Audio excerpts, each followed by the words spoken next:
Hello and welcome to this cue breakdown of a dramatic tension track. We're using hybrid orchestral elements today. I'm going to show you how it's put together, but if you just want to hear it, skip to the last 2 minutes. For everyone else, hang around and we'll see how I made it.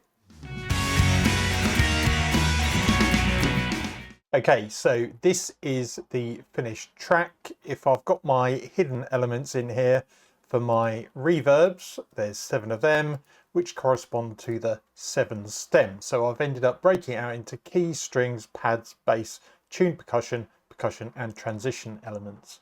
So if you want to know how to set up a template like this, which helps with the mixing and mastering, there's a video somewhere up there that shows you how to set one of those up, but we're going to ignore that for the time being. We're just going to go through how I've put it together. So the whole thing is based around C minor. We're basically using C minor and A flat major and the occasional B flat. So let's look at what is doing the main melody to start with. So let's mute everything except this top line here. So that is from Stratus, and you'll notice I've labelled it with -50 because I have put on a -50 millisecond delay to try and get the sound hitting on the beat. That's because the way this plays, I was trying to see if I could get rid of the attack and make it come in a lot quicker, but it was actually better to let the attack sit on this sound but then drag all the notes effectively slightly earlier, but the transition happens on the beat. So we've got this sound.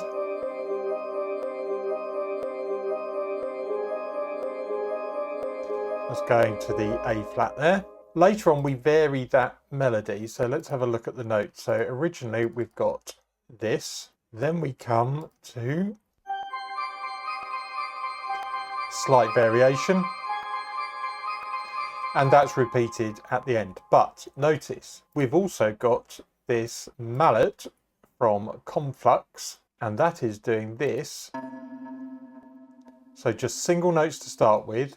In the second part it doesn't come in, but in the final section it really makes a difference by contributing this.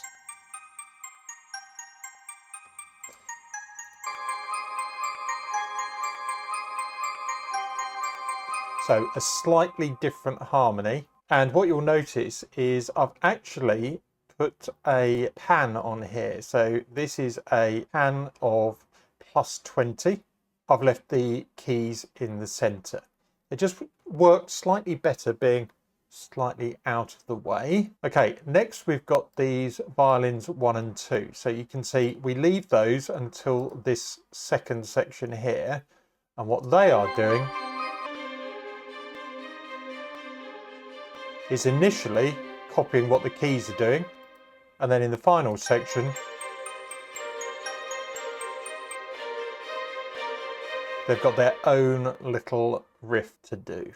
Okay, so that's just BBC SO violins 1 and 2. Then we've got this pad from Arcis, which is quite nice.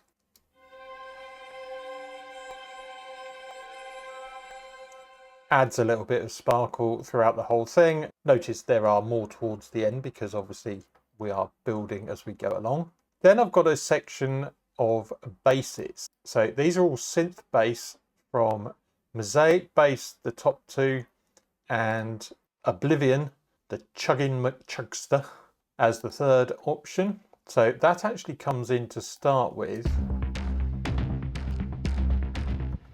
Later on, we use it less frequently as we're building up this ending, but you'll notice we've also got this synth in the middle section. I was going to use it at the end as well, but then I thought, no, let's just change the actual sound. So something with a bit more bite, because like we're always trying to do, build up the tension and vary it from section to section. Hopefully you can sort of see we've got 3 sections going on here. So that's the basses. Then we come to the percussion. We've got 2 tuned percussion. So we've got these timpani hits. And I've put quite a bit of reverb on there.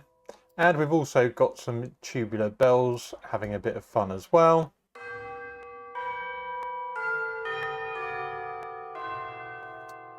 Always good fun. Then we get to the actual percussion. Now, a lot of this is just damage, but notice as I go along, we are building up the layers. You're not coming in with everything all in one go. And also some of these are playing different notes, so we're getting different rhythms even though they're on the same track. The busiest section towards the end, in fact, let's have all the percussion in.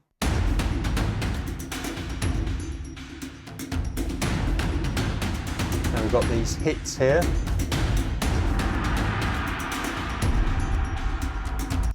That nice big gong sound. There are also, in my transition elements, we've got cymbals, and from gravity to, we've got the reverse atonal menu, and we've just picked some different effects from there.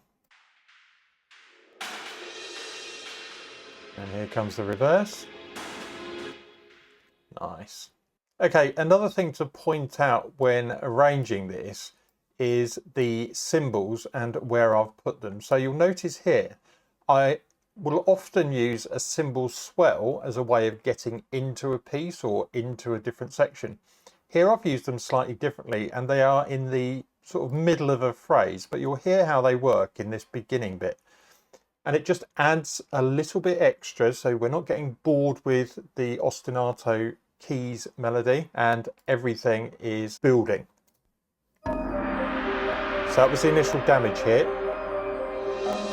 Then you got the cymbals there. Another couple of things to point out. I've got this couple of bars of 2/4 because the break didn't quite work.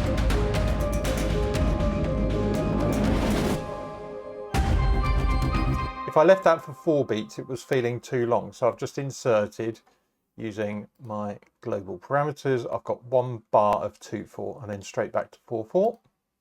There's also this sort of breakdown section here where we actually go to much more percussive. So editors will be able to use this to get into, say, another section like that. And the ending has just got that little run on it. Just running up the C minor scale. And that's it. That's how I've put this together. I'll play it for you as a bit of an outro. Like and subscribe, always appreciated. I'll see you in the next video. Bye for now.